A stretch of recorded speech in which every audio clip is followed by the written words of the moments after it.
By the time you're watching this, I will have been installed as your new bishop, but I'm speaking now in the week before the service of welcome that will mark the beginning of my new ministry as bishop for Suffolk. To tell you the truth, right now it feels quite daunting and also overwhelmingly lovely. I felt supported and upheld in prayer by so many people as I've tried to get to know Suffolk and its many wonderful communities. So this welcome service is really just the final step on that journey before I'll be fully out and about around the churches, chaplaincies and communities of Suffolk. The Cathedral's presenter, Canon Katie Cunliffe, has been the guiding hand and mind through this process as we've worked out together how to give voice to all the different prayers, hopes and blessings that we want to express as this new ministry begins. I'm excited to be joined by 3 bishop colleagues from our partner diocese in northwest Tanzania, Bishops of Kagera, Luweero and Biharamulo, Bishops Darlington, Godfrey and Vitalis. They're travelling from one of the most remote parts of the world to bring greetings and blessings from their church communities to the communities in Suffolk with which they already have deep relationships. So they'll be in attendance alongside colleagues from across the diocese, representatives of the county, armed forces, other denominations, and people from education, health and different community sectors.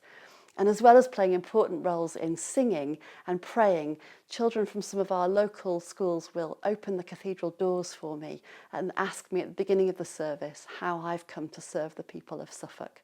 And I will answer, I've been sent to serve you as your bishop, to proclaim the love of Christ and to worship with you, that together we may grow in God and the power of the Spirit, bringing healing and reconciliation to a broken world. The service is sometimes called an enthronement because in it I'll be led to sit in a particular chair. A cathedral is called a cathedral because it has a cathedra, the chair or the throne of a bishop. So the Archdeacon of Canterbury will lead me there and put me in it.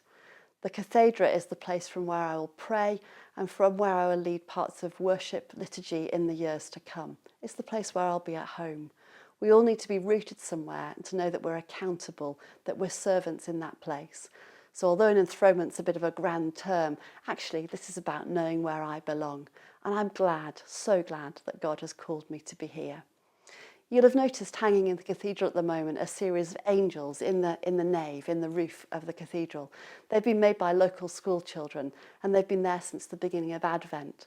And as well as representing the Christmas angels, they also remind us of the many messengers and blessings that God sends us. They'll be there until the end of Epiphany.